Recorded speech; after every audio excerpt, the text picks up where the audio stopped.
sometimes. I mostly work at a bar, but I also YouTube occasionally. Mm-hmm.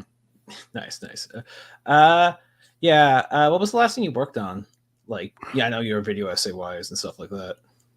My most recent video, luckily, was a long form analysis of Avatar: The Last Airbender, the anime.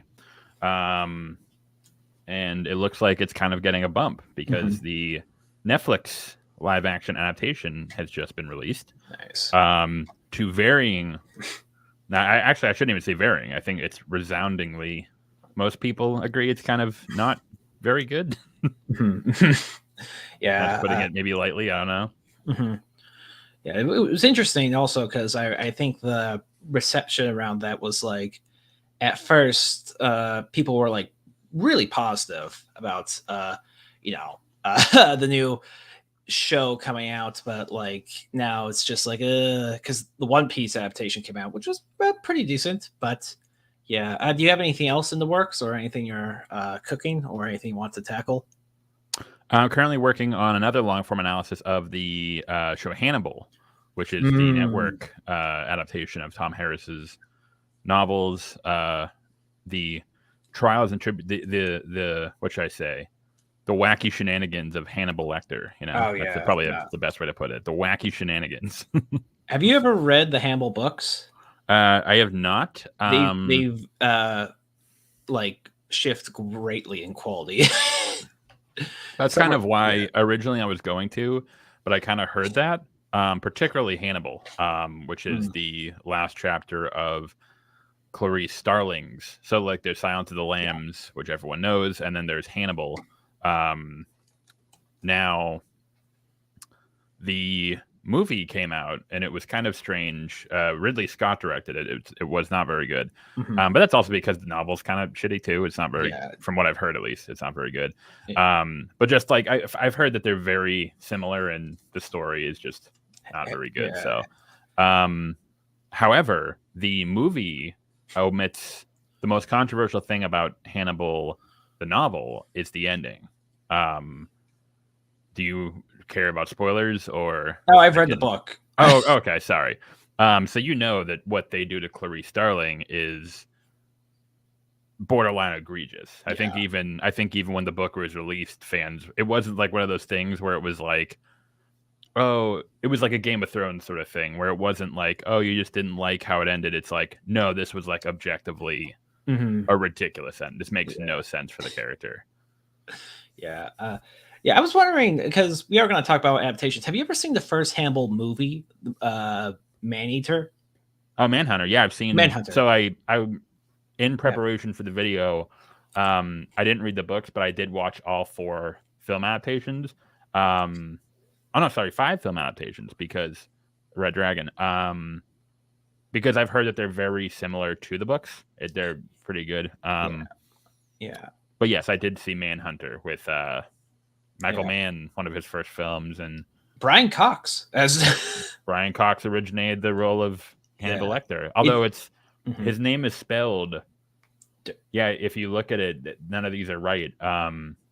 In the movie, it's spelled with a K. I don't know why.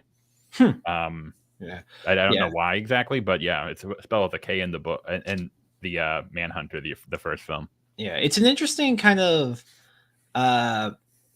thing to look at because like the Hannibal movie, this movie has like when you think of Hannibal like a character or that like archetype of the character, you think of like the very well-mannered, like never blinking, slow talk, looks like slow but also like psychologically dominating, like almost supernatural force. But like Brian Cox has a totally different like interpretation of Hannibal, which I really loved. It's also kind of fitting because now we're going to be talking about kind of a recent boom of live action adaptations that we've had of late, and I kind of want to discuss of like the nature of adaptations and like what you can have and what's going to be lost. And Mike is in his emo hair era tonight. Yeah, it's like as I work on my animation, my hair gets longer and longer, and I look more and more like a serial killer. I am too. You just can't see it, but I am also totally. sporting. It's one of those things. Like I just keep on putting off my haircut, but it's like it's gotten to the point where it's like, oh no, I almost have like a mullet. It's funny that you mentioned that because appropriately, whenever I do like a long form analysis, I try to like similar to like if you're writing like a newspaper article, they'll ask you like what is the angle? Like with all my long form analysis, I try to find an angle. So for Better Call Saul, it was discussing it was a review of the series, but primarily the angle was discussing how as a prequel it was able to recontextualize Breaking Bad. For Avatar, the angle was how it was able to balance. Again, it was just kind of like a general review, but particularly how it was able to balance its more like kid-friendly, audience, its target demographic, with more working in more mature themes and how it did so. Funny enough, for Hannibal, my angle is I'm actually primarily discussing how the show was able to take Thomas Harris's 4 books, Red Dragon, Silence of the Lambs, Hannibal, and Hannibal Rising, which as 4 standalone books vary in quality. I don't actually even think that they all 4, when you put them together, tell that coherent of a story. They're kind of like all over the place. But how they were able to take those 4 books and sort of like mishmashed them and sort of like slice and dice them, if you will, and make them into, because like the TV show takes elements from all 4 books, and they're able to make it into a completely different but still the same story. It's probably one of the best examples, I would say, of an adaptation just wiping the floor with its source material. Yeah, absolutely. Yeah, that's something I've been having more of a debate of with more myself and like other people, of like the nature of adaptations and like how adaptations can improve stuff. Like I even believe that like adaptations can improve on like, animated stuff, but like because you and I both have kind of a different relationship with Avatar. You never watched it as a child, correct? No. No. But I did watch as a child. I was a bit younger than the age demographic there, but like I still got into it. So we both kind of approach it from different eyes. Like you can kind of see it with more fresh eyes. I kind of see it with like, because actually a few months ago I decided to rewatch the whole series, and I was like, do I like this, or is it kind of like just nostalgia? I'm like, oh wait, no, this is quite good. I do, as I've gotten older and I've like experienced more fantasy stuff, I do have more criticisms of the show that I think would make diehard fans very mad. That like, because I've said before, but like kind of Avatar fans are a bit kind of like the Harry Potter fans of animation.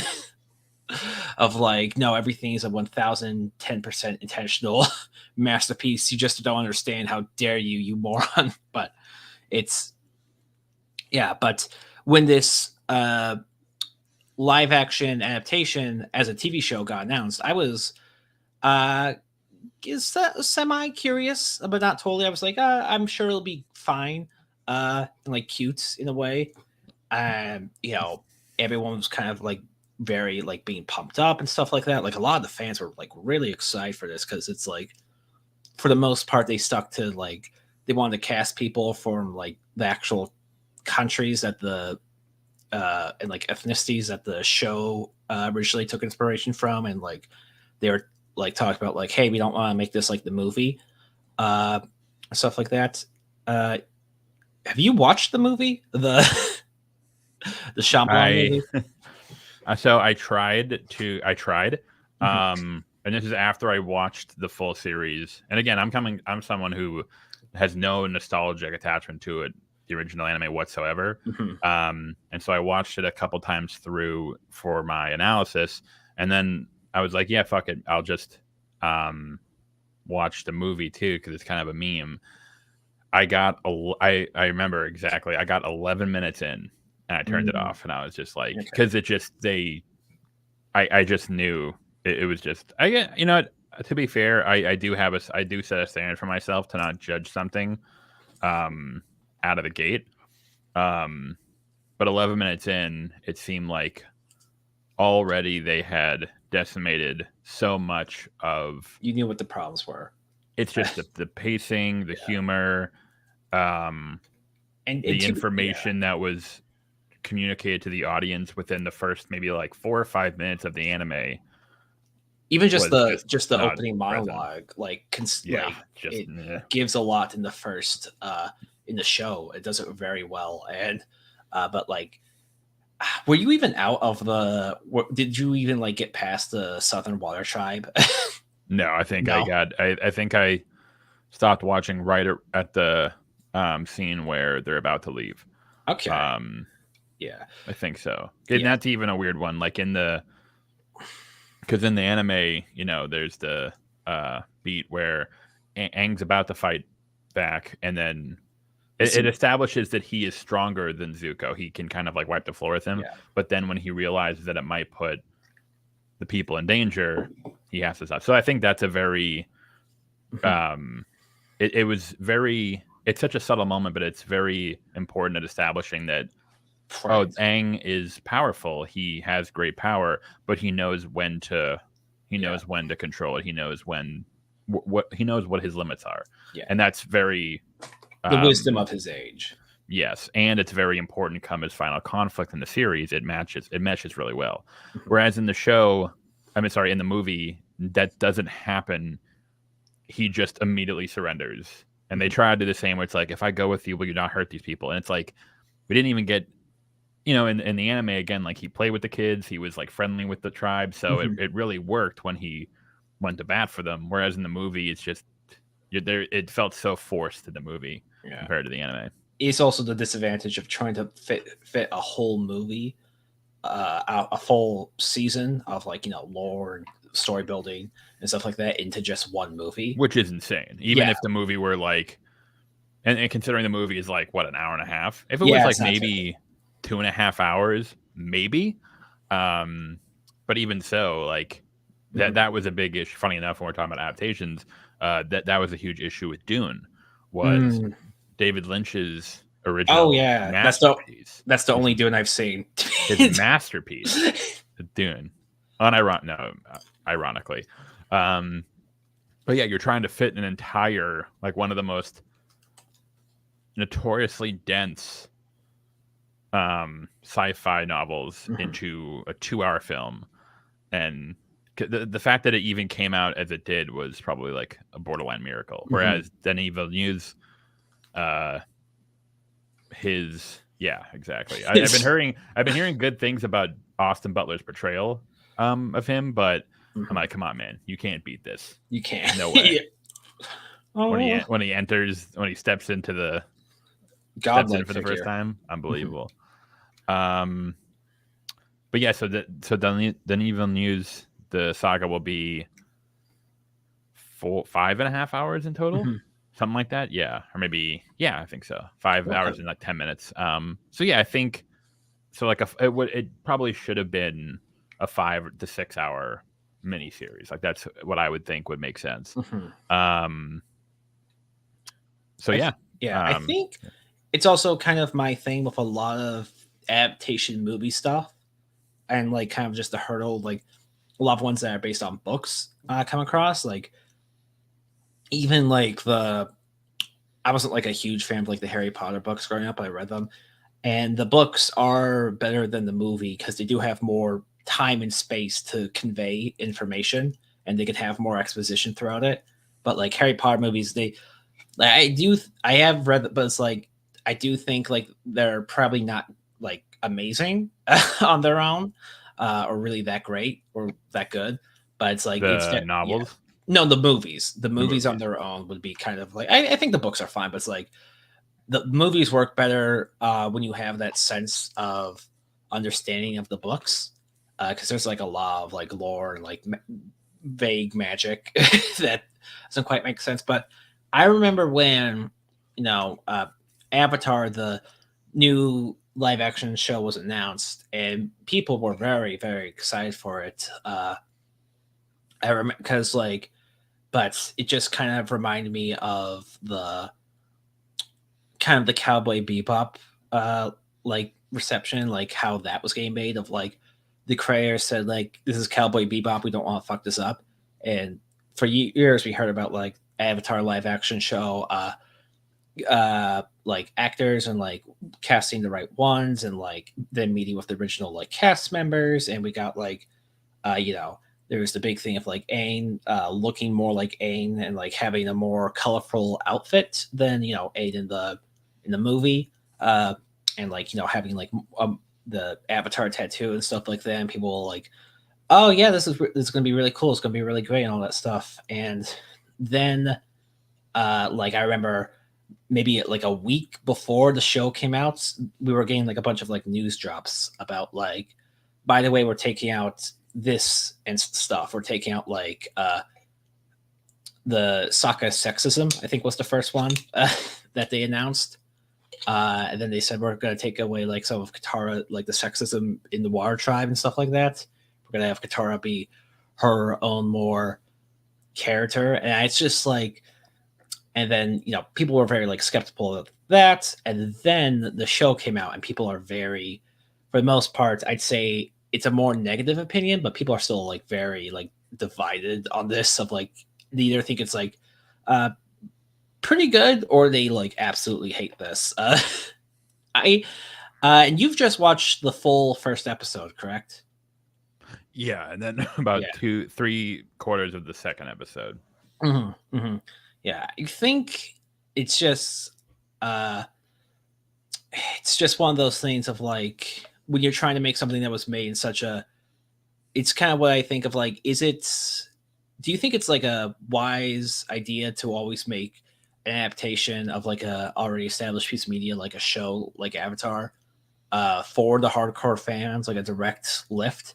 Because I feel like that's actually where the show's kind of at its weakest for the most part, of like all the stuff it tries to carry over and like, hey, we're doing this thing for this, because it kind of feels like it's one of those things of when you make it for the fans and when you like every actor like loves this stuff, but it's like it kind of feels like that thing of like, well, there's no real vision here or anything like that. It feels more like for it just feels kind of like a blend, almost like repackaged. It's like, here, take it.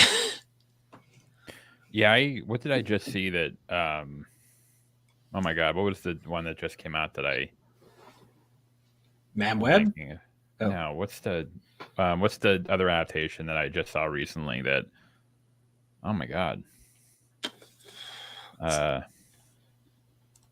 Adaptations. Oh my god. It was a live action thing, I think. I forget. Argyle? No, it was, oh my god, I can't remember. But I remember when I was watching it, but what really oh no, no, not Watchmen. Crap, I forget what it was. But okay. But anyways, Watchmen, I think, is a good example of that, where it was jarring, where on one hand it would, oh sorry, that was The Last of Us. That was Last of Us. Okay. Sorry. No. Yeah, it was really weird where you'd be watching it and they would change so much. And it's like, okay, whatever. They're just changing things. That's fine. They're going their own way. The story's still intact, but you know, they're doing their own thing. And then all of a sudden they'll get to a scene and then it'll be verbatim from the video game. And for me, it was like jarring.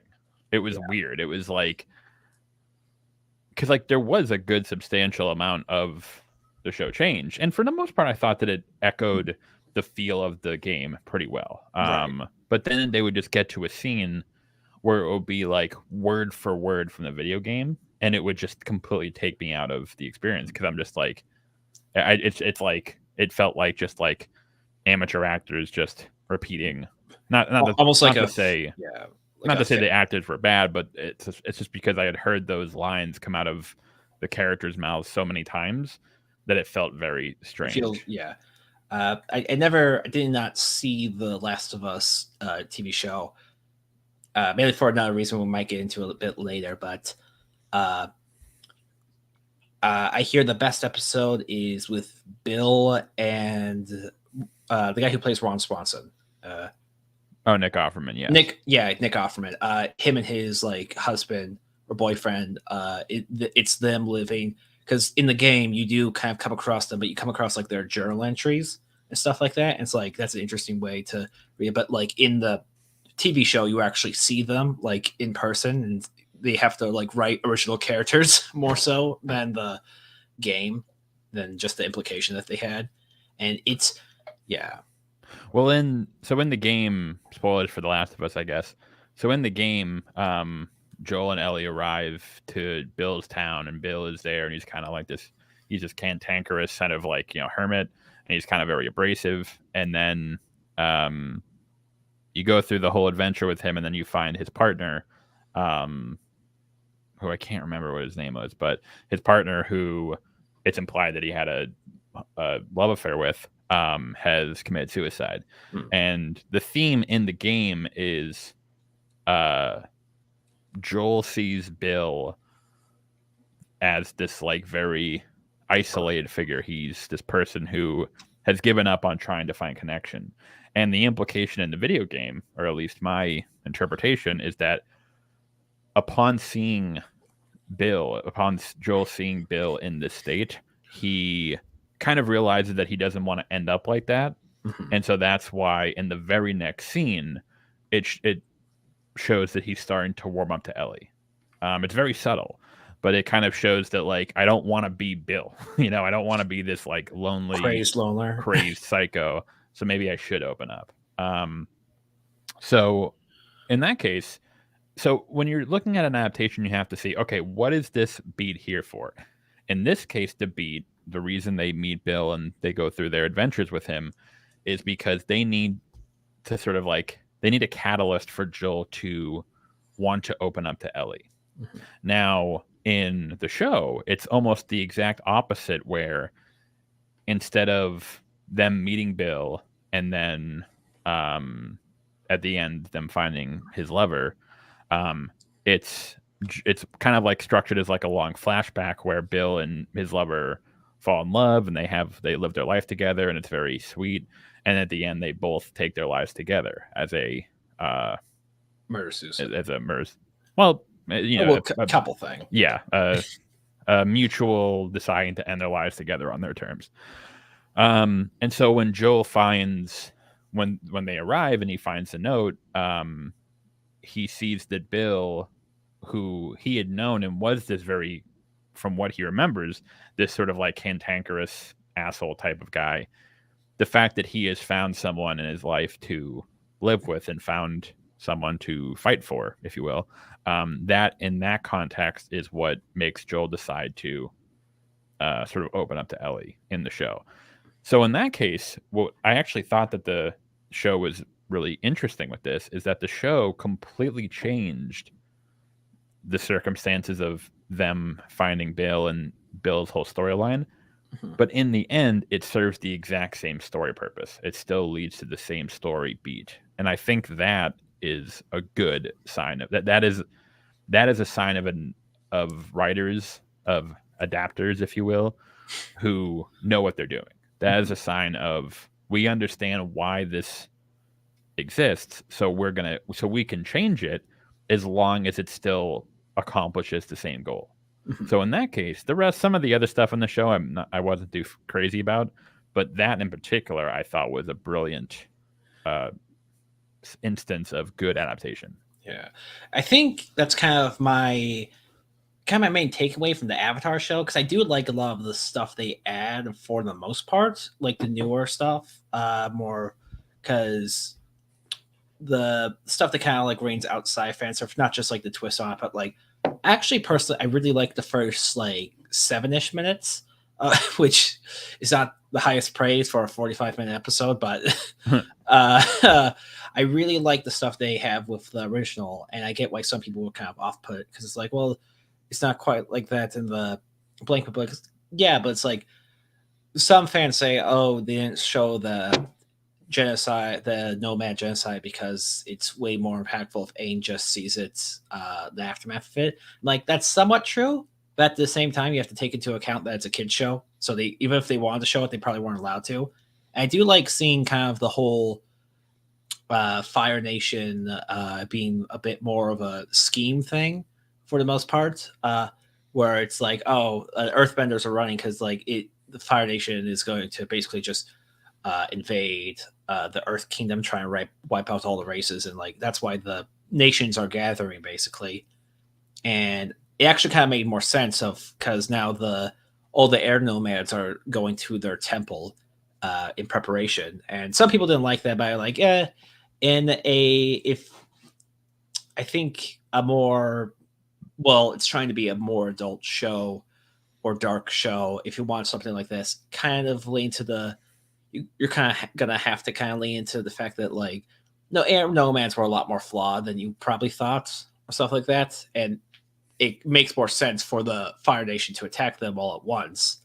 But then it does kind of run into the problem of that episode where when the Fire Nation attack, by the way, I did not expect to see air nomads just get burned alive like that. No. And it's like, on the one hand, I'm like, yeah, it's like,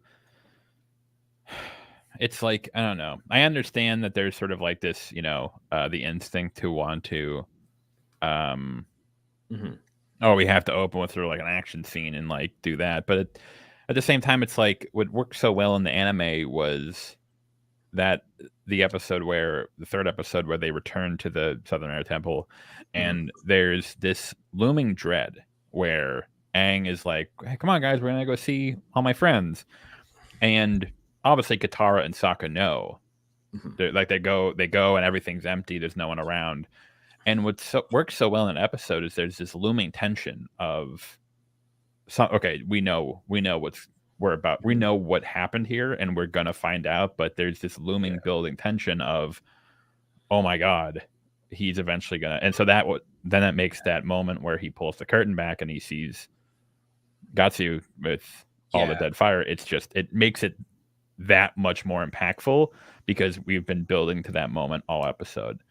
Whereas in the adaptation, and you can see this because they showed the assault of the Southern Air Temple and all that before, when they return to the temple, there is no buildup. They literally just like, because I remember thinking like, oh, we have like 5 minutes left in the episode. And they're just getting there, and then they just get there and they walk in and Aang sees them. And then it just all happens. They basically condense like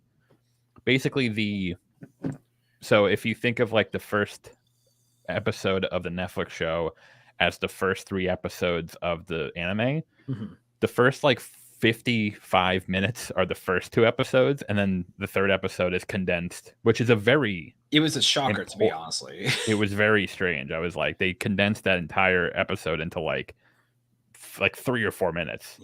What happens? They just like, I don't even think they walk around. I think Aang just like they get literally on the ground. It just cuts to it, and they walk in, and I'm like, what the fuck? Yeah, then Aang goes like Avatar state mode. It's like, it's kind of crazy. But also of the stuff like the Fire Nation invasion, when you see it, you don't. Well, something that like happens like in the original show that was really smart is like and I'm not saying like you're not allowed to do this, but like the show had the whole threat of Sozin's Comet, of the last time Sozin's Comet was here. Fire Nation wiped out a whole race that was like located in like 3 different parts of the world, like in a day.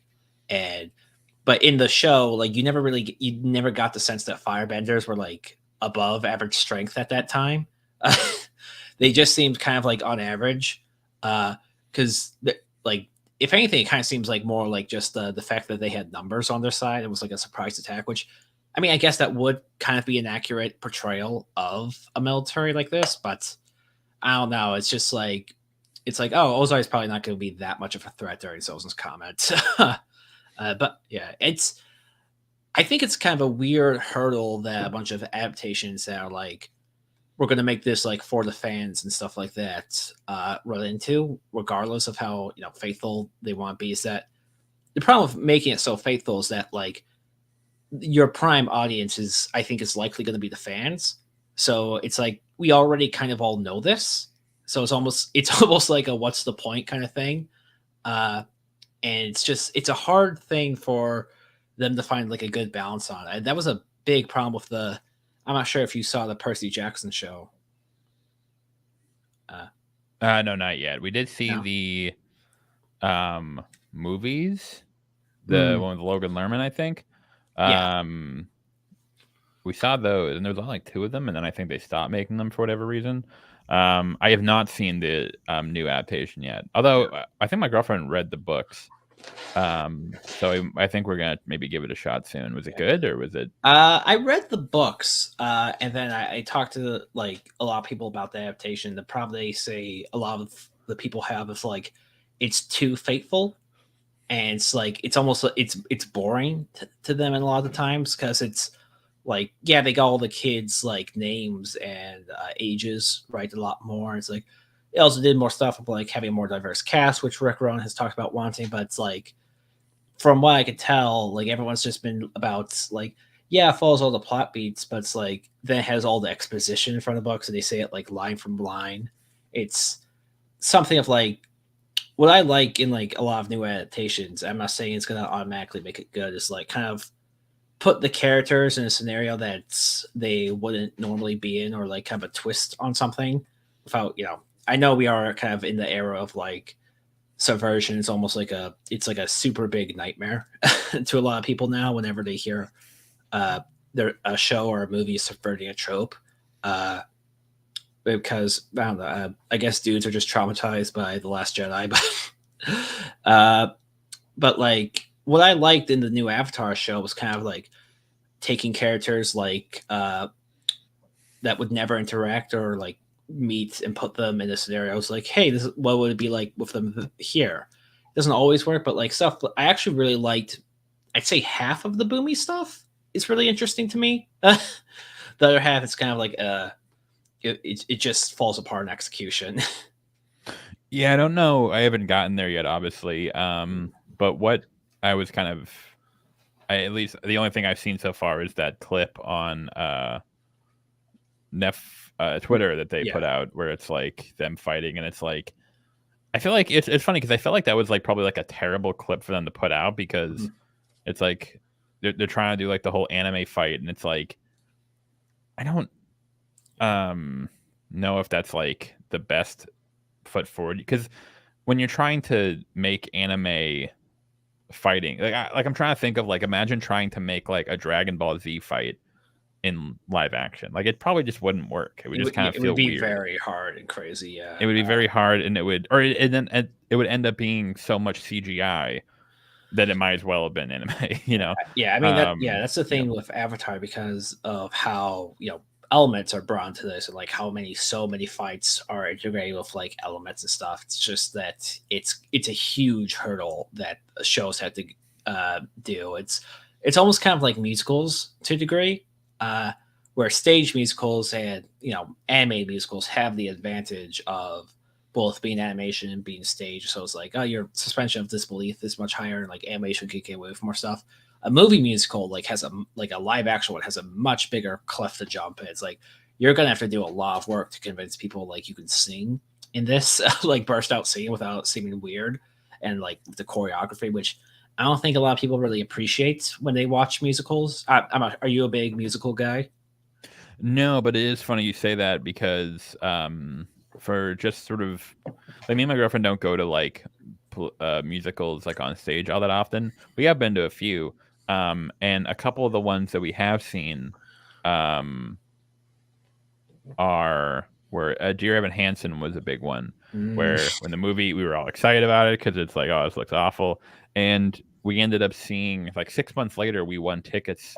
We won the lottery for the Chicago Broadway to see Dear Evan Hansen, and it was interesting when you're comparing the two because, and this has been an issue with a lot of stage adaptations, musicals to movies.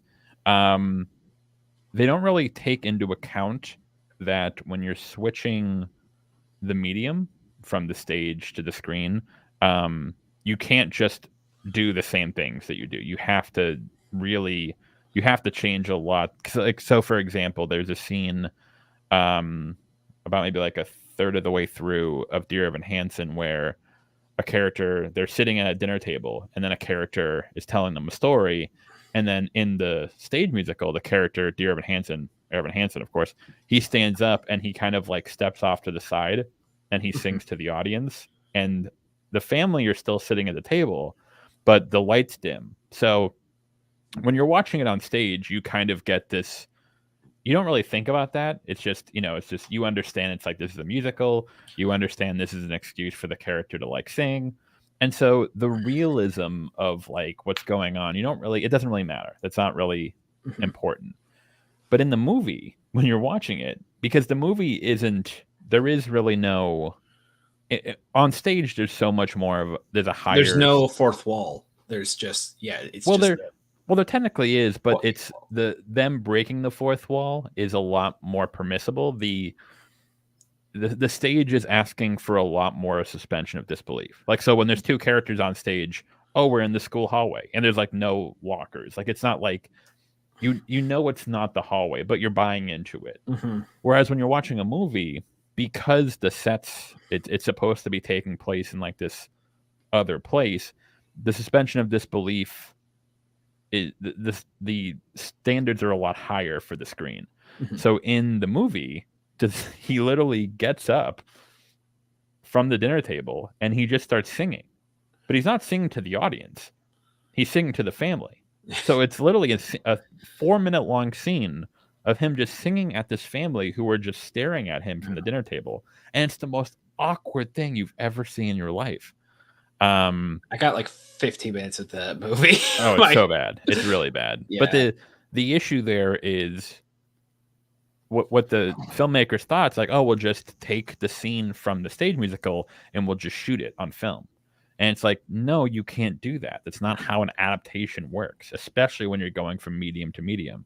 You have to take into the same way that, like, if I wanted to make Lord of the Rings and put it on stage, I would have to change a lot of the story to make it work, because I couldn't show a bunch of I couldn't show all the special effects and the battles. I would have to do shorthand.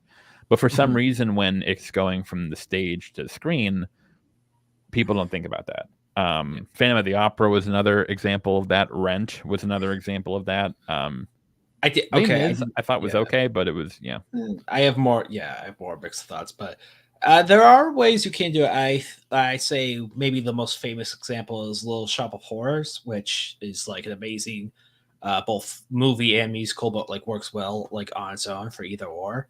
And that takes advantage of like so much puppetry and like weird stuff, and like it goes out there, and because it's adaptations of musicals for a long time are very weird, because in like a lot of those movies don't really take into the idea of camp. Like, it's mostly shot pretty straight. Like, if you got rid of like the musical scenes in like Dear Evan Hansen, I'm sure it would just kind of come off as like a generic bad drama about a 38-year-old man pretending to be a high school boy. But well, that's another weird thing with Dear Evan Hansen, where is when you watch it on stage, it is very clearly like a dark comedy. It's very clearly like there's a lot. Obviously, it's very sentimental, but it's very farcical. It feels there's a lot of like dark satire in there. Whereas in the movie, it's like played dead straight like a drama. So it's just so weird, especially given like the plot of Dear Evan Hansen, right? Yeah. Okay, so it's really weird. It's kind of like when you hear it, you're like, what the fuck? But again, when you're watching it on stage, because it has that sort of like dark humor, sort of satirical bend to it, like the play does have a weird problem, like tonally, like it is being like way too sentimental for its subject matter, but it still kind of works. Whereas in the movie, all that dark comedy, satirical aspects of it are just stripped away. So it's just a really, really fucked up drama. It's just like, what the fuck am I watching? It's not bad by any means, but the Heathers musical kind of has the opposite problem, where it loses the element of comedy and like satire that the original movie had, like a lot of it.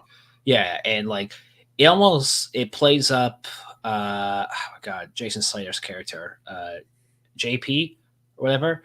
They make him more of like an actual tragic bad boy, when in the movie it's like it's parroting that kind of character. It's like it's making fun of JP most of the time.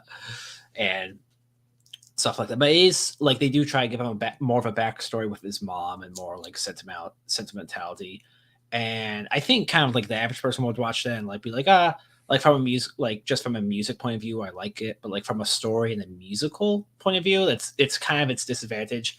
Yeah, musicals do have a problem of like this is a of like, oh, popular movie, let's turn to a musical, and it's like, oh, some of them really work, like Beetlejuice, but then there's ones like I don't know, like Groundhog Day, the musical, which is I guess you could make that, or like Back to the Future or Miss Doubtfire musical, uh, or Shrek the musical. It's like, why even? Uh, but yeah, I it's kind of a interesting like thing I've noticed with a few adaptations as of late. I'm not sure if this is just like kind of an MCU kickoff, but like uh, kind of making characters a lot smoother and a lot nicer than they are in the like original thing. Like almost like, I don't want to say the word problematic, but like it's almost like the show likes the characters too much with the adaptation. Because I mean, you heard that originally when like they were talking about like, oh, we're getting rid of Sokka's sexism because it feels outdated. It's like, well, that's kind of the point of like he's meant to be kind of like flawed in his approach, and he's from a society that doesn't really respect women. And I actually think it tackles it a bit better with like kind of Katara's subplots in the end of season one, but like the way they just kind of completely got rid of like any element that could have made the characters a bit more uh, shitty as a person, because that was also another thing like the Percy Jackson show apparently of like they take away a lot of like Percy's like agency, and that was something about MCU Spider-Man where they make him a very like a cute nice character and don't really give him the opportunity to kind of be a shit talker like he can be in the comics. And do you think there's an issue of like wanting to avoid potential problematic elements, or I mean, to some extent, like the Sokka sexism thing. What was interesting about that is like one of the counter arguments many people made was that it's like, well, it really isn't that big of an aspect of his character in the show. And to their credit, they are correct because he's a little bit sexist in the beginning with his tribe, and then by episode 4, when they get to Kyoshi Island, by the end of the episode, after his experience with Suki and the Kyoshi Warriors, it basically gets wrapped up. I can't remember. I don't think he ever is like overtly sexist from then on out. And another issue though is like, when we say like, it's kind of weird, like the way you put it, where you're like, oh, they didn't want to like, make him like a bad person, and it's like the issue is like with Sokka's quote unquote sexism, it's not even like, I almost wonder if like sexism is a bit too strong of a word. yeah, It's not so much like he's not like sexist. It's more of like he's just like he's a, what are they, 14-year-old? He just something kind like of that. yeah, he grew up in like a sheltered environment. I guess like they are still sexist views, but like it's not like egregious. He's not like fucking like oppressing women. Like he's not No. like Mad Men or like something like that. um Even yeah, I think yeah, it's also kind of an issue I had in the show, which I thought the new show could have improved on, was that like Sokka's kind of only really, as you mentioned, he's only really sexist that episode. Like, well, if he had more like sexist retorts in the show, like early on, because a very strange addition they had in the show in episode one was that there's other. The thing in the original show is that Sokka's like the only one there who's a boy and 14 years old. Like he's the only 14-year-old boy in the water tribe right now. It's like, I have to be the man right now. But in the show, there's like other teenage boys around like Sokka's age. It's like, okay, then why are you kind of like appointing yourself as the leader? Like it almost seems kind of seems very odd. yeah, and it kind of shows in, at least from so far what I've seen in the anime, where while Sokka's sexism really wasn't that big of a plot point, it did play a role in that is what leads to him sort of that's sort of what leads to his change of heart with the Kyoshi Warriors. He originally views them as like, oh, they're just girls, you can't do it, and that's what makes Suki decide to kind of show him like, I'll show you what's up. So it makes sense, and then there's a mutual respect between them grows. Whereas in the show, it's like Sokka doesn't have that, so Suki kind of she just falls for him, to be honest. or she's just very horny. It's like I feel weird to say that about a younger character, but like that's kind of what they're implying is that she's never seen a boy before, and so she's like super like, whoa, bro. Like there's the scene where she like he's watching him taking a shower, and it's like, what the fuck, bro? This is weird. They're kids. It's like oh, it's like innocent. It's like I don't know. I thought it was kind of. It wasn't like innocent kids like oh they have a like in the anime with is it Aang Katara? No, who's the little girl who crushes on Aang and the fortune teller, the one who's Toph's voice actress, Jing. Let's call her Jing. Yeah, Jing, or I forget her name, but that was I thought that was like well done. It's like because it's like oh it's a cute little schoolgirl crush. Whereas this was kind of weird. It was like Suki was like almost like she came off as like a predator in a weird way. It was weird. I was like, what are you doing to her character? I understand what they were trying to do. They were trying to make it like, you know, funny, awkward, but it just came off, especially considering how headstrong Suki was in the show and how it wasn't. I guess you could argue it's like, well, the anime shifts it to more of her POV because the episode really is through her POV more than it is Sokka's. But then it's like, okay, well then who's the main character here? Sokka is the main character. I don't know. That was an interesting choice. Well, I shouldn't say interesting. I don't understand why they made that choice. That's to go back to our discussion about if you're going to change something, you have to understand why it's there so you can still accomplish whatever you're trying to accomplish. I don't know what they were trying to accomplish there. I think it's because I'm sure a lot of the like writers and like directors and showrunners, like, and this is kind of my issue when fans say, "Oh, well, they said they really like the show." It's like that doesn't necessarily mean the adaptation is going to be good because here, it's not even like characters like Aang, Sokka, or like Katara were really like bad kids. They were just kind of like normal kids, but it does feel like as of late there's kind of a push. I'm not sure if it's like a writer push of like afraid to like show this or like almost like a corporate push of like we need more memorable characters or characters that are like basically characters for compilations of videos of like hashtag being iconic for 12 seconds straight or whatever. But it feels like they're more one note and like they're almost like I'm gonna make a new term, fanderization of like kind of what the fan or the meme take of the character is kind of like how the actor will portray them as well as like the writers will write them of like Sokka's just kind of like a dope leader, but he has a good heart and he's smart actually, and like Aang's just like a happy kid because Aang never really feels really that like it. There's no like indication of like him having like feelings for Katara whatsoever like that or any of like because Aang could have he's not the most complicated character in the original show, but like he was kind of a moody kid and like stuff like that. Like he would have like issues, and that's also kind of an issue I have with how they kind of portray Zuko in this as well. I think the actor does a very good job, but like it's almost like he's too much of a nice guy at the start of like, or even like oh he's innocent from the beginning, like kind of removed of like he's a bad guy, but he's not really that bad of a bad guy. Where it's like it doesn't really feel like they get the chance to be like shittier people, which is weird when it's like it's a show that tries to get away with like darker stuff like more death and stuff like that. Yeah, I don't really know.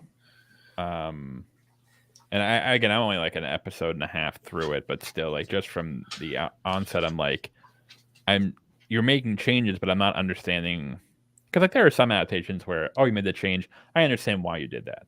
I understand what you're trying to do. With this, I'm like, again, I should give it the benefit of the doubt. I probably will eventually finish it. But so far, I'm like, you're making changes, but I don't think you're not justifying the changes. You're not. There's no. I don't see why you're doing so. It's just kind of changing it for the sake of changing it. But then the question is, it's like, okay, well, if you're not going to change it, if you're not going to change anything, then why even make it? Yeah.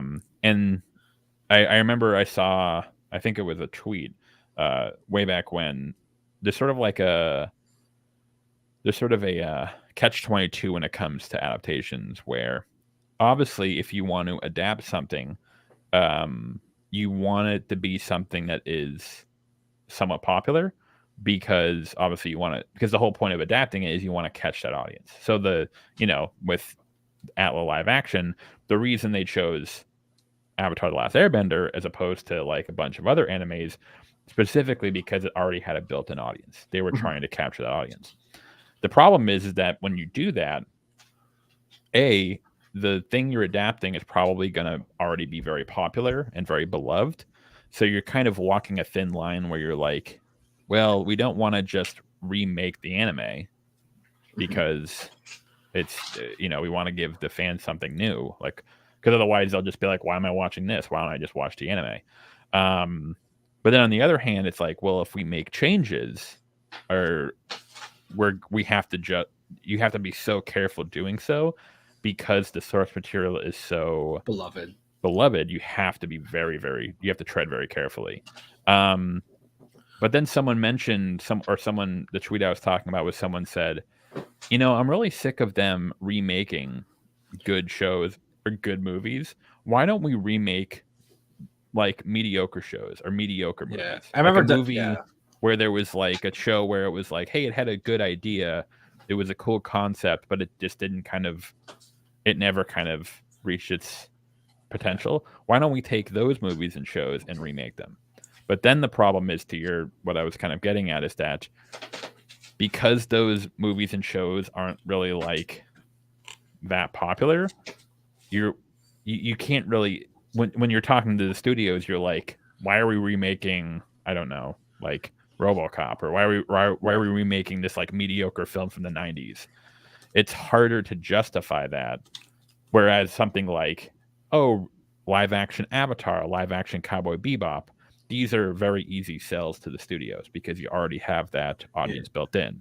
So it's sort of this catch-22 that writers find themselves in, where they're like, you want to adapt something that's popular enough to, get the green light, but if it's too popular, or if it's already too well acclaimed, then you're basically like, well, why are we making this in the first place? It's a really weird gray area that a lot of adaptations find themselves in. That's kind of this is a small tangent, but it's kind of an issue like a lot of superheroes have, especially nowadays, of like, this is a problem in the industry itself of like, if you want it's a reason why so many like legacy characters and stuff like that tend to like be like characters of color, or like, female characters and stuff. It's because if in this industry, if you want to create an original character, if you want to create like original character, that's like already a hurdle to climb. So you're gonna have to have something that kind of like put them like as a sales pitch, basically, of like, hey, like if you want to write for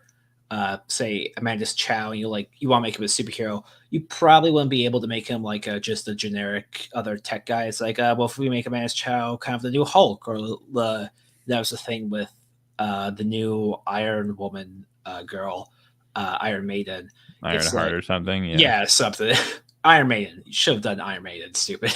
But it was like, because I'm sure there are like a lot of, it's like, it's just one of those things of like, because if you have like just kind of like a random Riri Williams, yeah, thank you.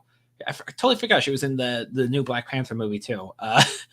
But like, if you want to have a black female character and you want to sell comics, you probably can't do like a completely original character. Not even because of like people online or anything. It's just because the execs are basically like, well, you can't really do this because we need the guarantee of making money. And so that's why so many of them like have the, our legacy or like other variant characters and stuff like that. It's actually, that was kind of a problem that's kind of plagued Miles Morales for a while, but it's just one of these things with adaptation, like in our corporate world of like how adaptations are like made. And it's like, you like behind the scenes, there's like definitely like someone's like, well, don't do this, or like you gotta put this away or stuff like that.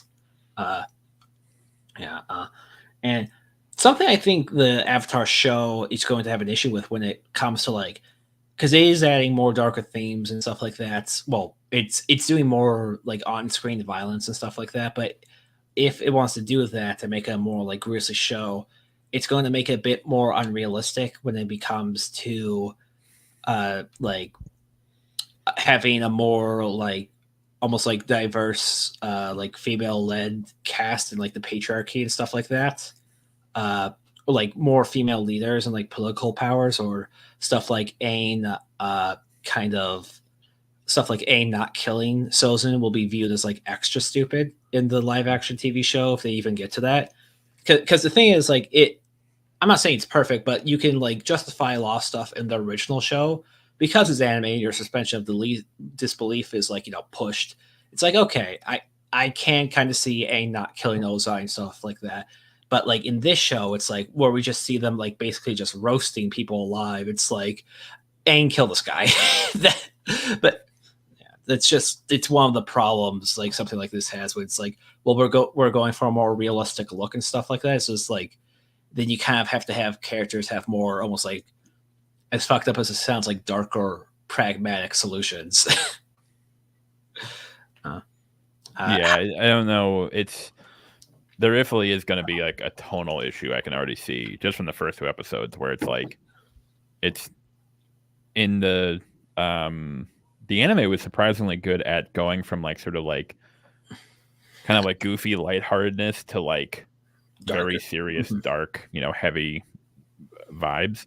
It did it very well. Whereas in the live action, yeah, it's kind of, and again, I think it's the nature of the medium. When we're talking about anime, you can depict certain things, like with just like facial expressions, stuff like that, over exaggerated features, stuff like that. So you can sort of like tonal switch between tones a lot easier. Whereas in the live action, you kind of can't do that. So it doesn't really land. There were a couple moments in, I think, the first episode that I did think kind of capture it. There's the one where Aang is, have you seen my sky bison? Sky bison. And he says it, and I don't know, just the way that scene played out, I thought actually like kind of it was very good. It was like, okay, for some reason that worked. Like it kind of like hit the humor of the anime. But everything else so far is just sort of, it's kind of like existing in this like, it's not super lighthearted and funny, but it's also not serious. So it's kind of in like this weird no man's land of, and I'm not sure what they're trying to go. And it just makes all the scenes come off as very flat. And it's, yeah, I think actually, I think Sokka says, I do think Sokka is kind of the best of the main teen cast. I think he captures his character the best. I think he does too. He is the actor. Ironic given his he's the only white. There's the whole controversy over his character. Yeah, it's just so funny, but it's like, yeah, Sokka would have done it, so maybe he's good. Sokka would have lied about his race to get it. He does that actually. He does that in the comics. He lies that he's a Fire Nation. He does that in the show too. So who knows? Maybe kind of fitting, but. And then there's, I think we talked about this. I think maybe in like the Discord, but I haven't gotten to her yet, but just from the clips I've seen of Azula, something that's so tricky for adapting Azula, and it's really not, to be honest, I don't think it's actually fair. It's kind of a handicap that the live action has to deal with. So in the anime, Azula is Zuko's younger sister, so she's supposed to be 14 or 15. Okay, I think I speak for everyone when I say that Azula in the anime is coded way older. Yeah, she's maybe like when she first arrives on screen, I was like, okay, I thought she was Zuko's 17. Older sister. I thought she 17, 18, 19, late teens. And just like her voice, even her look, she comes off as a lot older coded than like a 14-year-old. Because like the girl in the actress in the live action show, because a lot of people are giving her shit, and it's like, oh, she doesn't look like Azula.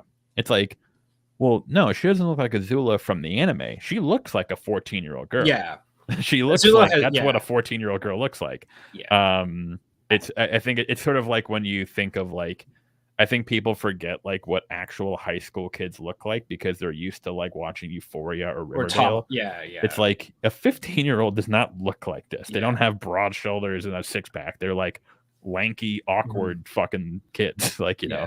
Um, Oh, the and actress is 21. Huh. yeah, well, that's the thing. I think Suki's actress is 24. Okay. Sokka's actor is 21.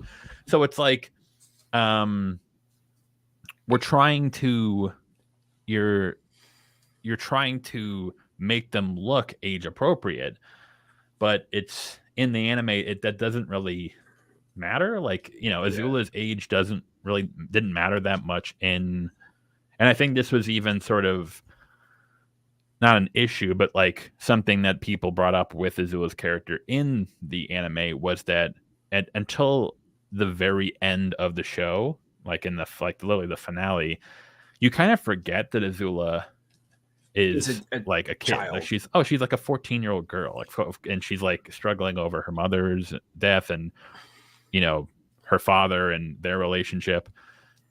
And you kind of forget that until the very end because throughout the entire show she's coded as much older than Mhm. she Yeah. should, or no, I should say should be, but it seems that she's coded much older than her age Yeah. suggests. So It's the anime is like, the anime is almost like, well, so what do we do? Do we make her more like a 14-year-old girl would be, or do we just cast her as older? I actually, I think I mentioned, I think what would have been a smart choice was to make Azula older in the Mhm. adaptation, make her Zuko's older sister. I think Maybe it's there some were some yeah. issues, I don't know, but yeah.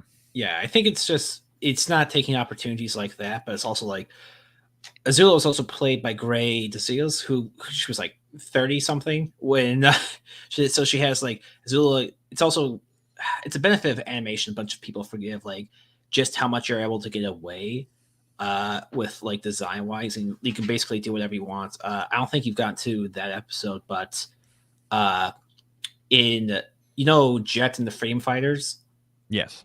they show up and there's that kid Pipsqueak who's like he carries a giant log. He's massive. He's like 6'8" or something like that. And he's huge. But like in the show, they do have Pipsqueak, but it looks like a kid who's just like standing on like a block or something. It's like, oh my god, he's giant. It's like that's just a kid. It's just like he's probably like 5'8" or something. And Oh, yeah, yeah. it's like you don't really get that visual. And actually, I think it did a pretty good job for the most part when it comes to like the cast. But that was another issue, kind of the One Piece adaptation ran into of like I applaud them for like going crazy with the colors and stuff like that, like trying to make it as colorful as they can. Uh, but it's a lot of the emphasis of like Oda's art styles just kind of lost in the live action show because he never really like a character like this is Arlon, who's like he's a fishman crime boss and all that stuff. And the thing you really lose like the menace of just his size alone of because even like here he's obviously played by a real actor, but like in the here's a good comparison of like just how big he's meant to be of like you're not going to get that in a live action show, especially like you probably couldn't like CGI him the whole way because for a show like this that would just look stupid. Yeah. But yeah, it's and And I like think yeah. I saw the scene of the Cowboy Bebop remake, the final scene of the first season where Radical Edward Yeah. shows up. And again, it's kind of not fair because like the actress, the little girl who played Edward, it's like It's a you kid. can tell that what she was trying to do, like she was trying to emulate that anime sort of like the anime humor that's what makes Radical Edward work in the anime. But it's just impossible to replicate that without it coming off as it's always going to come off as a little bit cringy because it just works in anime. I don't know exactly how. It just does. I don't know if it's a suspension of disbelief thing. I don't know exactly. And it's like that's not even doing it. The picture you put up, Simon doing justice. Like the look is fine. I think she even For the most, was yeah. I think the look is fine. She, from what I could see when in that scene, I could tell what she was trying to do, but it's just trying to replicate that sort of like anime humor is just utterly, it's almost borderline impossible, I think. And that's a huge issue with any sort of anime adaptation, trying to replicate that humor, that what you can do in an anime that you can't do in live action. You're just asking to, and that's, I wonder if that's part of the reason why Atla kind of is in this sort of no man's land when it comes to tone, because it kind of can't rely on the physical comedy that anime can get away with. So it kind of has to, it drifts away from that, but then it doesn't want to be super serious the whole time, kind of like Dear Evan Hansen. That's an example of it going way too far into the direction. So now it's in this weird tonal no man's land where it's like, I don't know. Is it supposed to be a kid's show? It's supposed to be funny. It's supposed to be serious. I don't know. Yeah, it's in between kind of genres like this, because the original wasn't like anyone could watch the original Avatar and like love it. It was still aimed to be on a kids network, which to its advantage helps it get away with a lot of stuff, or like kind of a lot of stuff be implications that would be a bigger deal in another show. Like if I don't know what's a good like comparison fantasy show to Avatar,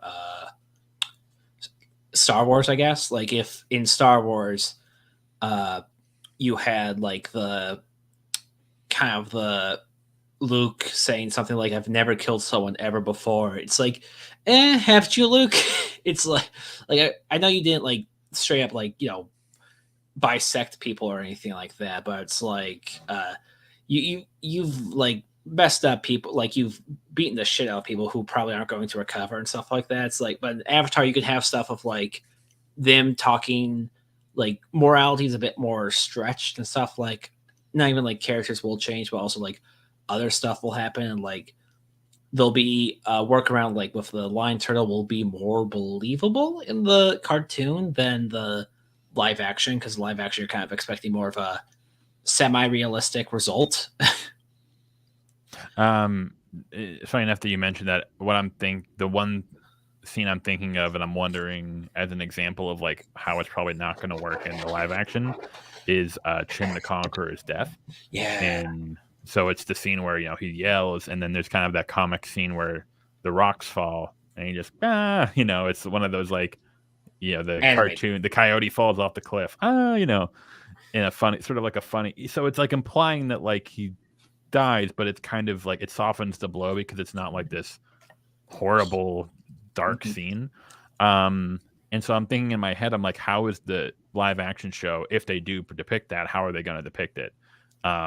And it's probably going to be a lose-lose, because they can't do it the way the anime does it, because the humor just isn't going to work. But if they make it very serious, then it's going to kind of make Kyoshi look kind of weird. Like that was the whole problem. That was one of my big critiques of the anime, was that they tried to like sanitize what Kyoshi did, and it's like it just kind of didn't work, and that's why they kind of had to almost quasi retconned it in the finale.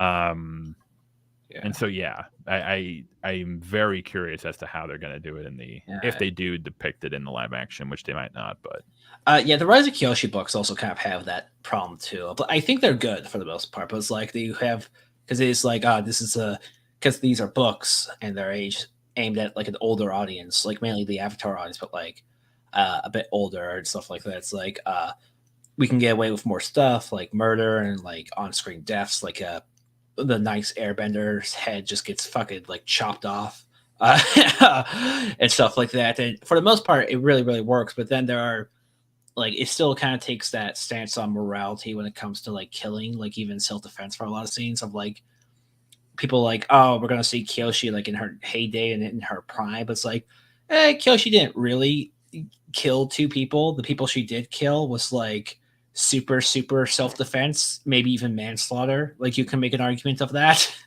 That's what was so weird about when because I kind of like got a vibe of the fandom before I started the series, and people like hyped Kyoshi up as like this like stone cold Yeah, killer. they And do like that. again, I haven't read the comics; I've only seen the anime. But I'm like, she does not live up to that reputation. No. And I think even other fans have pushed back against that, where this depiction of her is like this like Bloodthirsty. yeah, like take names and crack skulls or whatever. Take kicks ass and ask questions later. It just doesn't really line up with her. It's kind of like a, to your point, fanderization. It's kind of Yeah. a that, and I almost wonder if we do kind of get more of her later down the line, if she's going to emulate the fan depiction of her, which is a lot more like fuck Mhm. you, brick crack skulls type, or Yeah. if we're going to see how she is in the anime, where she's not really. Are you planning on finishing episode 2? Yeah, but I'm okay with spoilers. I'll Okay. eventually get to it. So they kind of shift stuff around.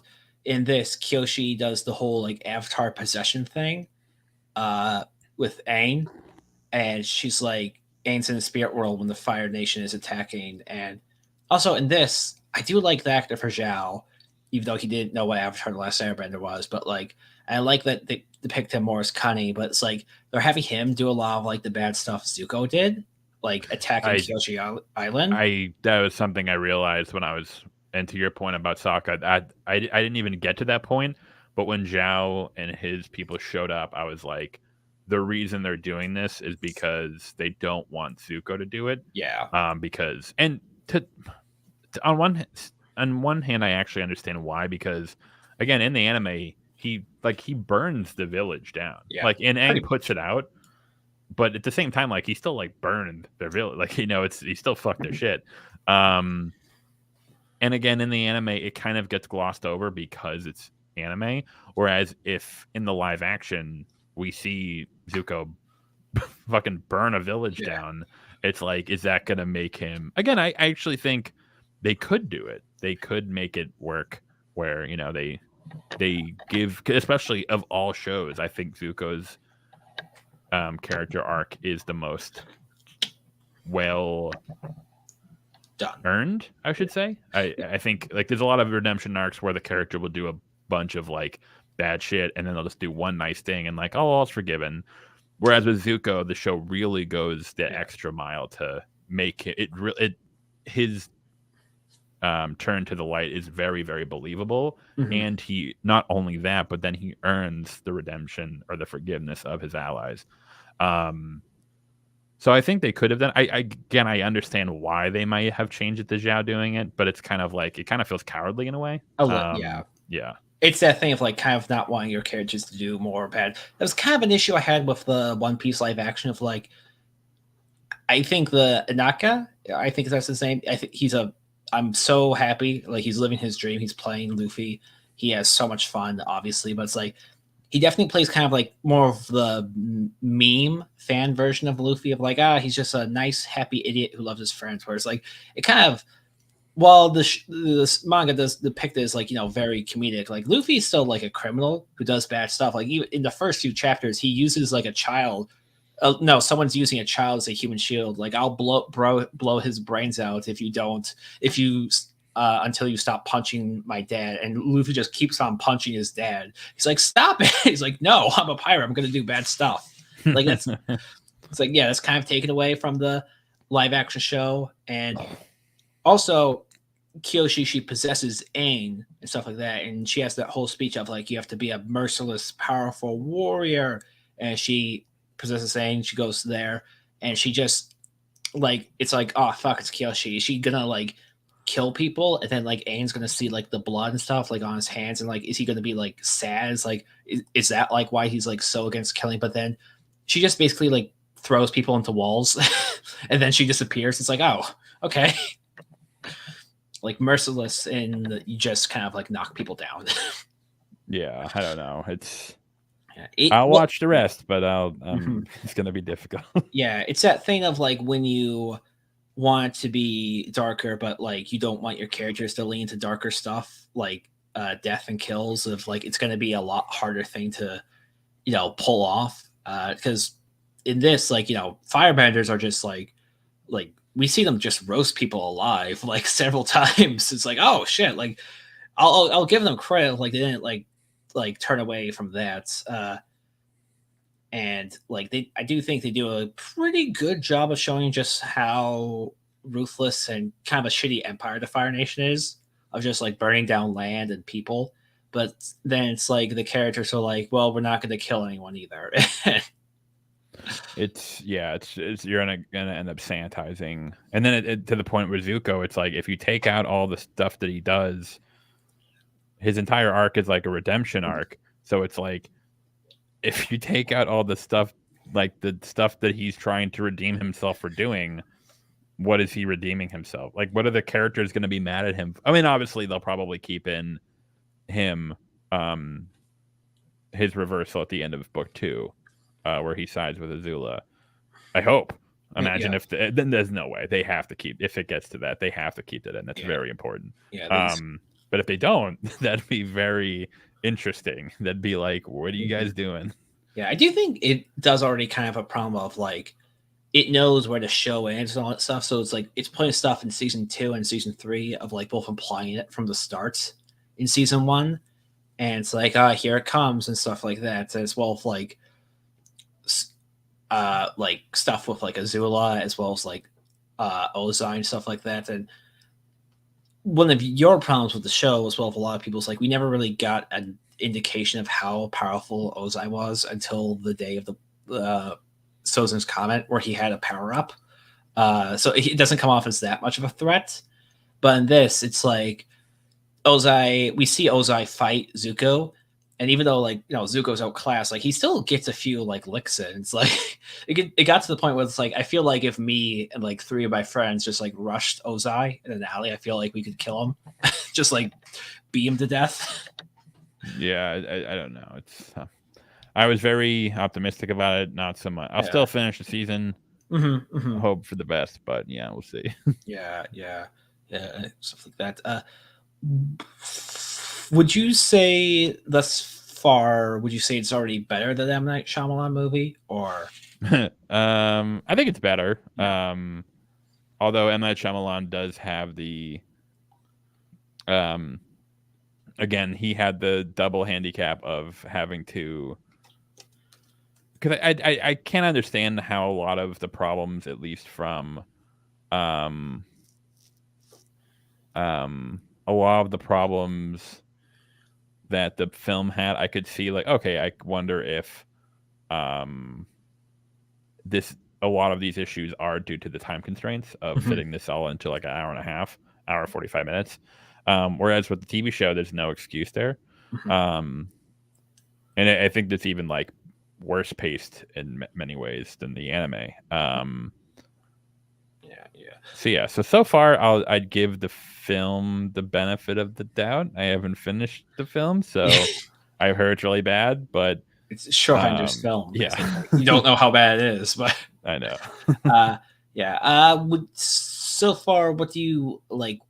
Is there anything you would give praise to the show? Because I really like Iroh's actor Sumu Lee. I think he does a really good job capturing the character, and I do like that the show somewhat addresses more of like Iroh's past and stuff like that a bit more. There's the show. I'm only an hour. Of course. I don't know, but I heard that from what a lot of people were saying was I wonder if they're going to address Iroh's history as a a conqueror, like his what he ended up doing with the Fire Nation, which I think is fine. I think that's an example of something. Hey, I think that is an interesting angle that you can add. That is something that you could justify adding to the adaptation as an angle that was underdeveloped in the anime that you can sort of touch upon in does Iroh feel great guilt over his actions? Aside from just the loss of his son.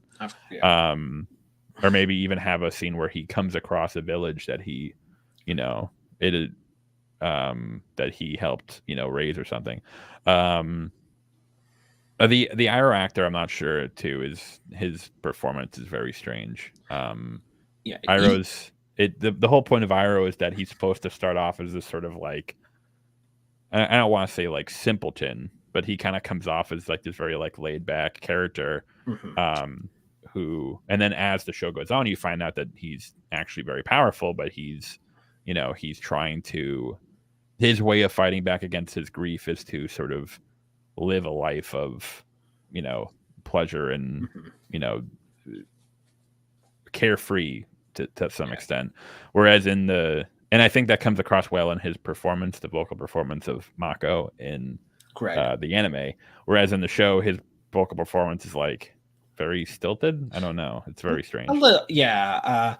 I think it's also I do think in the later episodes he does he gets more time to shine and stuff like that. He does get more banter with Zuko, which is nice. And you kind of see like why he why he loves Zuko so much. And yeah, it's just one of those things. I did remember hearing, I'm not sure how much I agree with it, of instead of people wanting an adaptation of this, they want like a retelling of Korra. Because Korra is a series that does have like a bunch of really great moments and ideas that were kind of handled a bit poorly. And, kind of like the adaptation does have, it was allowed to have more darker elements such as death and murder and stuff like that. Yeah, I almost wonder if Korra would be would have been a better, or maybe they're all setting it up. Maybe they're going to eventually do Korra. Yeah. I almost wonder if that would have been a better candidate for a live action adaptation. Was there any show? What if it ends like the next season ends like the Cowboy Bebop show where it's like Aang's on the ground, but instead of like Guitar healing him, it's Korra. And it was like, oh fuck, what is it? Or she jumps through like a multiverse portal or something like that. Dun dun dun. Yeah, but yeah, I think because I'm going to say something semi-controversial that's going to make a bunch of Avatar fans mad. Is that I think the Avatar show itself is kind of like a lightning in the bottle kind of show. Not to say there wasn't like a huge amount of talent behind it. There was, but it's like there was so much stuff working against the show, and like creators were like, how are we going to make this work? And Mako Uematsu passed away like halfway through, like even before season like 3 started and stuff like that. And it's like all the stuff was like it was very close. I feel like it was very close to like tilting to like something that would have been just kind of like a forgettable kid show, but it's like no, they managed to make it work. Well, certainly Nickelodeon did no favors for Korra. The Korra show kind of shows more of it highlights more of the flaws of Avatar, like how they want to. It's more, that's why it's kind of a meme of Korra and like social politics of like how some characters like Amon come off as a bit more timely when it comes to like how the show kind of tackles his like political ideology and stuff like that. It was like what, 2011? It will have been around the Avatar movie was being made, stuff like that. Yeah. Are you thinking of tackling the Korra show whatsoever? Probably eventually. However, I am sort of in a crossroads where I'm. So like the formula I have for my videos right now is either a miracle or a disaster. So The Last of Us 2 was a disaster. True Detective Season 2 was a disaster. Avatar was a miracle. Better Call Saul was a miracle. But what I kind of got from my feedback was that I'm pretty fair to both sides. Like for Avatar and Better Call Saul, while it was primarily positive, I did have a lot. I did like critique it to a good extent, and simultaneously with say like True Detective Season 2, one of the notes I got was that the title is like it kind of makes the video seem like it's going to be like a huge just like hate parade the whole time. But no, I feel like I'm pretty fair to the season. It's a lot more positive than the title might let on, and I'm wondering what's going to happen when I get to a series where I kind of, and this is kind of what I'm worried about with tackling Korra, which I probably will eventually. What I don't really think it's going to be like. I think calling it a disaster is going to set the wrong tone. No. But I also think it's probably not going to be a miracle. Again, I don't. Maybe I'll love the hell out of it. Yeah. But I need to find some sort of third category. Yeah, Korra is a very divisive series on like Nickelodeon and stuff like that. Like some people like really love it. Some people are like, oh, it kind of ruined the original. I feel it's more of a kind of bless this mess kind of series. Me and my buddy are also, we did a free talk like a while back about the show, more so the production of it. and our title for it was "She's Incorrigible." Of like, it is a very mixed show, and you totally get like the problems with it. I do say though, like, kind of an issue I have with like a lot of people online that it like a lot of the criticisms towards Korra herself as a character kind of seems to be more focused at like she's a woman. But like that's not going to be the main thing they're talking about. Like they're talking about like, oh, she's irrational, she's mean, she's like all this stuff. It's like, yeah, but at the same time, that's kind of the point. And like it's meant to be her being humbled the first season. Yeah, I don't. That's another example of. I mean, I think you and I have talked about this, but about how a lot of dudes will, the way they frame their their sort of like interpretation of female characters compared to male characters is very blatant. And it's not, it's not one of those things where it's like, oh, they hate women. It's like, it's not that. No. It's more of just that. But I've absolutely seen, this is like crystal clear to me. I've seen it happen so many times where it's like, if a male character does it, it's very similar. Like, if like a male character, if a dude is aggressive at work, he's take charge, he's alpha. Where if a woman does it, the exact same thing, it's going to be interpreted differently. Oh, she's bossy, she's what was that Sandra Bullock movie with Ryan Reynolds? Because a clip on that went like viral because there was like a I remember that. Yes. Yeah, so it's called The Promotion. Yeah. There's so Sandra Bullock is sort of like the boss, and she plays the role very well. And Ryan Reynolds is her assistant, and there's a scene where she fires a male employee. And you know who retweeted it, because she's my favorite, is Pearl Davis of Just Pearly Things, the spawn of Satan herself. The pick me girl. So she retweets it as if it's like, oh yeah, this is such a forced scene because yes, thank you, after Nintendo proposal. Proposal, that was that makes more sense. Yes. So there's a scene where she fires a male employee, and Pearl is like, yeah, this is just like girl boss propaganda. However, if you watch the scene, and I almost think it's kind of a flaw in the film, the scene is supposed to establish her as kind of like an uptight, a very like, not even really uptight, but just more of like very like, lays down the law type, ruthless. But if you watch the scene, it's weird. It's written in a way where like she has like she's firing the employee for not doing something that she asked him to do. Like she was like, I asked you to call this person. And he's like, I wasn't able to get a hold of her. And she's like, well, I called him. It's like, so like she had every right to fire the employee, and she did it. She even like gave him severance. Like, it's in retrospect, I don't think the scene was supposed to do what it was supposed to do, because like in this scene, she actually comes off as pretty damn reasonable for a boss. She's hard ass, she's like, straight to the point, but she was pretty reasonable. She's running a company. Yeah, and the fact that so many of like, and like, to be fair, like, Pearl, they like, her audience is going to be a bunch of like manosphere dudes who were like truly do hate women, or have a lot of contempt for women. But it was interesting seeing their interpretations of the scene. Whereas if it was the other way around, if it was a male doing it, it would have been like, yeah, man, he's like straight to the point. He's like, it's there's always going to be a double standard when it comes to female characters in media, unfortunately. That's mainly my thing with Aang and Korra as characters themselves. Of like, when my biggest red flag is like whenever someone says like Korra's a Mary Sue, but they never say like Aang's a Mary Sue. It's like, if you want to call Korra a Mary Sue, like I guess you could do that, but it's like, by the logic of the show, Aang himself is probably the biggest Gary Sue of the series, maybe the universe. Not to say, no, I don't think he actually is, but it's like, if you want to like, if you're comparing them to the same standards, people forget Aang was like 12 when he mastered he mastered airbending in like growing up, but he mastered waterbending in like a month. He's not like great at earthbending, but he's still like fairly good enough to like learn like a sub technique in a month or so.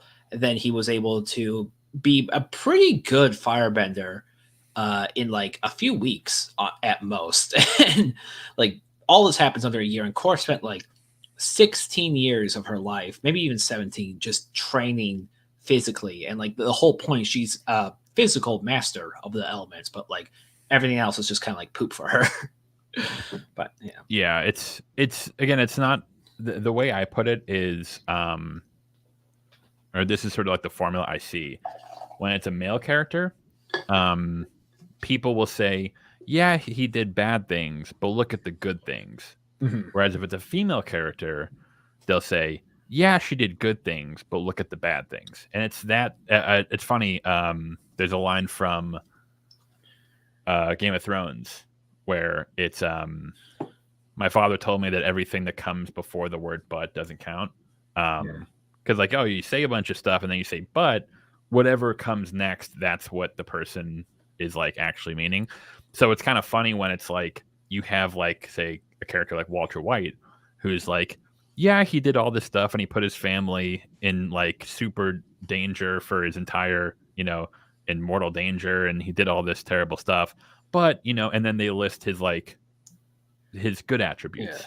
Oh, look, my video of Barry and Sally's just popped up for some reason. I wonder why. Yes. Well, Barry and Sally's like ridiculous. Like, yeah, like insane. It's not even a thing where it's like Barry is like a psychopath and Sally is just annoying. But that's sort of like that's what's so annoying about the dichotomy, where it's like for male characters, they can be like, in order for like people to not like a male character, they have to be like super, like unbelievably evil.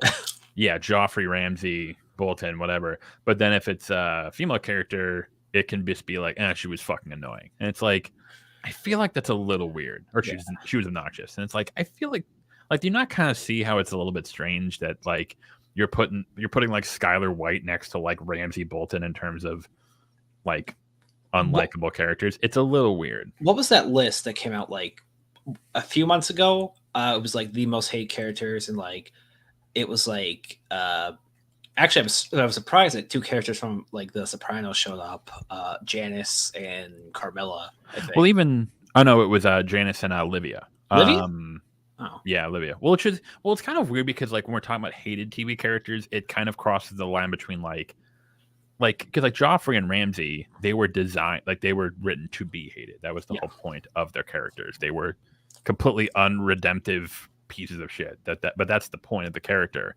So it went Joffrey, Ramsay, and then Skylar, which is kind of weird, which is kind of a weird thing. And then it was Livia Soprano, which you could argue that fits because Livia, again, she is basically the main villain of the show. She's 100, and she like has no redemptive, because she is 100% like the worst. She's like, as Tony put it, she's a black hole. But then number 5 is Janice, which is kind of weird again, where it's like Janice she's kind of like, she plays the stereotype of like an obnoxious Jersey, housewife type. But again, it's weird putting her with these. And then I don't know Shao Tucker from Full Metal Alchemist, but isn't he piece like of shit? Absolute piece of shit. But isn't he like a rapist or something? Like, isn't he? No, he's not a rapist. Oh, but he just horrendously awful person. Also, like, I rewatched The Sopranos in the first time in like maybe 10 years, and I got to the end of season 5 or something. It was where Janice is going to anger management counseling, because if not, Bobby's going to leave her, all that stuff. And she actually does a very good job, and Tony sees it. He gets invited over to dinner, and just the way, like, it might be Tony's like grossest moment to me, of like just the way Tony made fun of her and like the baby she had to give up until she just broke, and like the clear joy he's getting. It's like, yeah, Tony's a bad person, but in some perspective, you can kind of see from his point of view, he doesn't think what he's doing is bad. This is just like, you have no excuse for this, Tony. Like, even less than usual. Of like, what a just awful thing, like piece of shit thing you did to your sister. I'm so glad I brought that up, because that is like, I actually have thought about making a video just on that scene, because I made a video talking about this Tony Soprano, the repugnancy of Tony Soprano, and I bring up that scene where so basically the context is Janice gets in a fight at like her kid's like soccer game or something. She gets sent to anger management, and then it's throughout anger management, it's very clear that she starts to realize that, you know, she starts to kind of like have a epiphany of as to the person that she's being, of being obnoxious, of being quick to anger and whatnot. Um, however, and so at the end of the episode, when Tony antagonizes her, the reason he does that is because earlier in the episode, Melfi calls Tony out during therapy, and she basically is like, you know, yes, your mother was horribly dysfunctional, but you're using her as an excuse to not. You know what you're doing is wrong, Mhm. but you are using your mother's upbringing, her raising you, as an excuse to not change behavior that you clearly can change. Mhm. And so in that final scene, when he sees that Janice is making an effort to be better, to be a better person, it irks him. Not because, and a lot of like male fans will point out, it's like, oh no, he did it because he was trying to like, She he knows knew he it was a facade. And it's like, it's so stupid on so many levels. But no, that's not why Tony did it. Tony did it because he knew that by her making an effort to be a better person, it was revealing his own hypocrisy in that he knows what he's doing is wrong. He knows what he's doing is toxic and dysfunctional, but he just doesn't want to change. And as long as Livia is there, as long as he can cling to that, he can always say, "Oh, I'm this way because of my mother. You know, I'm this way because my mother was a crazy bitch." Yeah. And that's why he does that at the end. But so many people were like, "Oh no, man, he was trying to help Bobby. He was trying to show him who is his." And it's like, it's such bullshit. Like Really? it's almost weird where it's like you have a lot of the same people I'm talking about, the fans. They're very astute when it comes to media analysis. When it comes to character motivation, when it comes to nuance. But sometimes when it comes to female characters, they just go fucking goon brained, and they just like logic just shuts off, and they just jump to the most like uncharitable explanation of any of their actions. It's very noticeable, but very strange. You know, another, like, not a female character, but another character that had this, that like really, really shocked me, that like it kind of he had this reception. It was uh Ewan from Succession, Greg's grandpa and like Logan's brother. Mm-hmm. Of like, I was shocked how many fans like really hated that character, and it's like, and whenever I scroll down to the comics, it's like it's like a very strange excuse of like, yeah, he knows that his brother's bad, but he's using his brother as a meal ticket, or like he could have actually helped Greg if he really wanted to, but he doesn't because he's like secretly a petty person this whole time, and like awful, like he's almost as bad as Logan's. Like it feels like there's like an older male figure in your family that just said no to you, and you kind of like never got over it. Like, I don't know. I mean, that's why a lot of guys yeah. hate Skylar or Janice. They remind them of their mothers, you know. Yeah, mommy saying no to you. I can't have chicken nuggets tonight, Mom. Yeah, Yeah. It's sort of like that sort of thing. Yeah, but yeah, I think he might be the one character that like at least male character that's kind of fits that mold. But it's like it was such a weird kind of thing I came across. Oh well, Shiv gets that treatment. Oh yeah, Succession. So well, that's the thing. It's not so much that it's Shiv.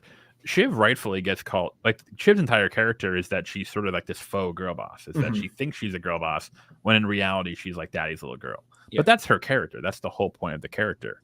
So it is kind of weird when like fans will point that out as if the show isn't aware of what they're doing.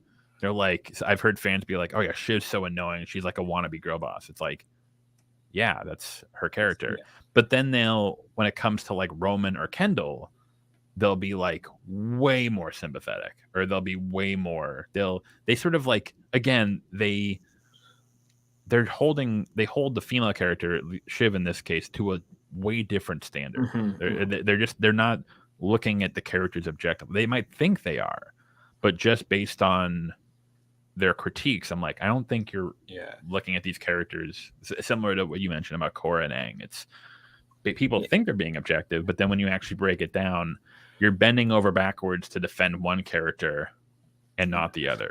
I think it's kind of the thing when people say, "Oh, she's actually the worst character girl in the family. She's the worst person in the family." I'm like, ish, because Logan's like right there, and Logan has been compared to being worse than Hitler by his own brother. And then you have Kendall, who like just abandons his kids, and it's like, yeah. Oh no, yeah, yeah. It's just to a degree, it's kind of from the perspective of like a audience where, because this is another argument I see that I'm really sick of. It's like when people say, "Hey, why does Barry get passed when Sally gets hated by the fandom?" People say like, "Well, people can't really relate to a narcissist, like former Marine turned hitman, but they can relate to a mean person in their life." I'm like, I can somewhat see that, but everyone uses that excuse for like every female that sounds character. like complete cap. Yeah, it's like it's also like, even if that is the case, the hate on this level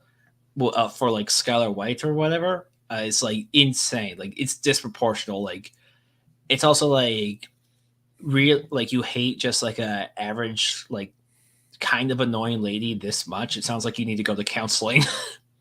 Oh yeah, no, they're projecting a certain female figure in their life that they have a lot of resentment for. They probably need to go to therapy. But yeah, it's kind of the thing with kind of Avatar female characters that I do like a lot of them, but it's like when I kind of rewatch it back, it's like they're kind of written in a way where it's like the only character that's really that competitive and like as much of a main character as Aang, who like we'll get into more discussions and like with this kind of stuff, is Katara, and Katara is like kind of the closest you get to like a character that's hated, like Skylar White or whatever. Not nearly as bad, but like you will get people being like, "Oh my god, Katara became such a bitch when the show ended," of like, why she always complain about her mom and stuff like that. Like, doesn't she know that Aang's whole race is wiped out? It's like come on, dude. Like it just feels like one of those things of just like just being kind of like an over emotional man child to a degree. Yeah, to some extent. Yeah. Maybe they'll get there though. Who knows? Yeah. Well, we got off topic like crazy, as all my podcasts do, but thank you for coming on, Mac. Would you like to tell the people where they can find you? Of course. I am Mac from Macabre Storytelling on YouTube. It's spelled Macabre. Or at Macabre Story on Twitter, where I also sometimes tweet about film, but mostly like politics and stuff. I've realized that's mostly my Twitter. But yes. Yeah, it's a great stuff. Yeah. Thank you for joining us. As always, I am Gorwix. I'm the creator of Howling Hoods and Myth of Manhattan. We are working on our next project, and it should be out relatively soon. All professional animators and music composed of from a movie I know most of you like. They'll probably be able to get a bit more public about once it's actually done. But yeah. Anyway, take it easy, guys. Bye.